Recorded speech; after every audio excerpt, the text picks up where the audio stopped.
Araw mga buddy, happy weekend sa ating lahat. Nandito nga pala ako sa Poland. Yan, sa parking, truck parking ng Poland. Ang aking pangarga ay pintura, so ADR siya. Dito lang tayo sa parkingan ng mga ADR dito sa Poland.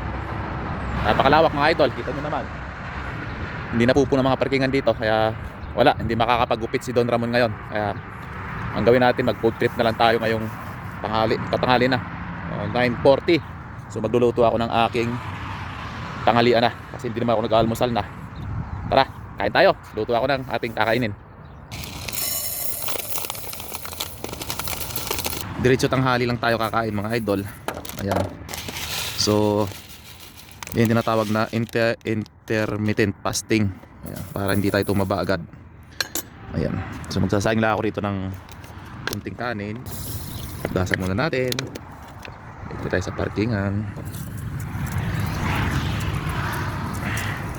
At ayaw nga pala nila ng magkakalat ka ng tubig dyan sa harapan ng truck. So dito natin tatapon sa basin.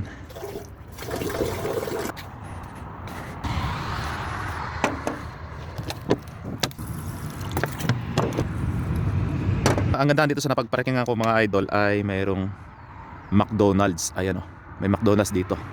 So kung trip mo kumain ng chicken dyan or ano pa man, edi lalakarin mo lang, napakalapit. Okay, habang nakasalang tayo dito ay gagawa tayo ng malasado lang pala. Okay na to. Tsaka meron akong dalang tuyo. So fights na mga idol. Kuhanin na natin ng ating pampipritong tuyo mga idol. Dito lang yan nakalagay sa ating toolbox. Ayan. Alright. Bali pinalinis ko kahapon to. Napakakalat kasi nito eh. Ayan. Pinalinis natin kahapon yan mga idol. At inayos natin yung mga gamit-gamit na yan. Yan. Magpiprito nga para tayo ng tuyo, ano ngayon, ng pusit. Yan, piprito tayo ng pusit mga body. Tapos ito yung balanga. Ito. So ang aking tanghalian ngayon ay puro tuyo tsaka itlog.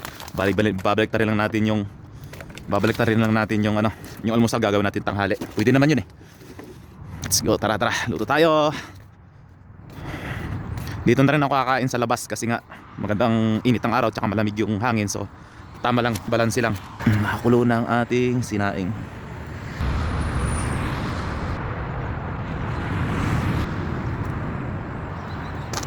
Dahil medyo matagal nga palang inin itong mga body, so kailangan nating magsalang na rito para sakto pagkaluto nitong ating tuyo itlog sakto luto na rin yung nakainin na. So dito tayo sa kabila. Salang natin ang mahiwagang kawali. Alright. Luto tayo ng sunny side up.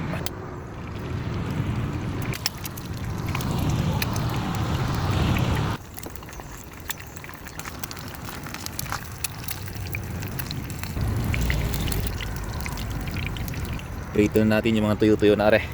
Yan, ito yung balanga. Mga 2 piraso ay ayos na. Baka magkasakit naman tayo sa bato. Masarap nga pala sa tuyo mga buddy ay kailangan itusta mo na konti para malutong-lutong siya na ano, hindi naman yung tustang-tusta. So, papait naman to pagka nasunog. So tamang ano lang, tamang tusta lang. Sarap nito. At habang piniprito ko to ay maghihiwa na ako nitong kamatis para mamaya na yan mga buddy. Tama-tama na yung pagkakadali nito mga buddy. So sunod naman natin yung pusit naman mga idol. Putit naman tayo.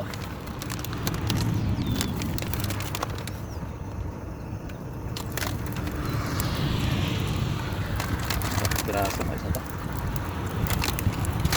Kasakit na tayo sa bato. Alright.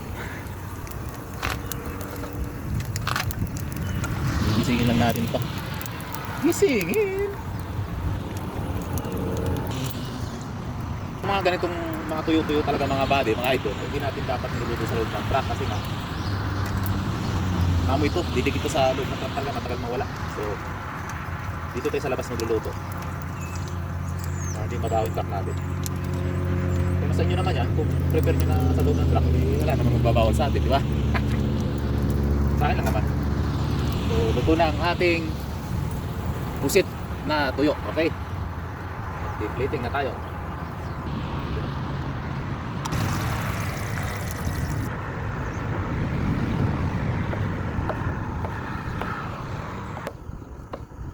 At nakalimutan ko nga pala, masarap nga palang magkape habang kumakain ng mga ganyan prito-prito mga buddy. Kahit lang ako tubig, tapos kakain na tayo mga idol. Kape lang ako.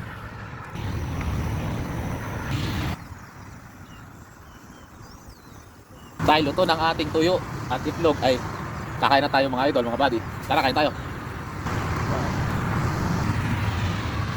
First bite ni Don Ramon. Sarap.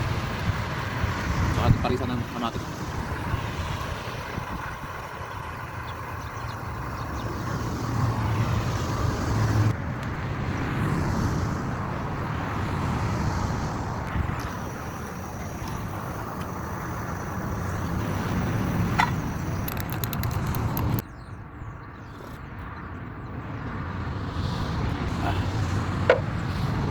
Sarap talaga pag may kape kang hinihigop sa umaga at may ulam mo ituyo at itlog. Napakasulit mga idol.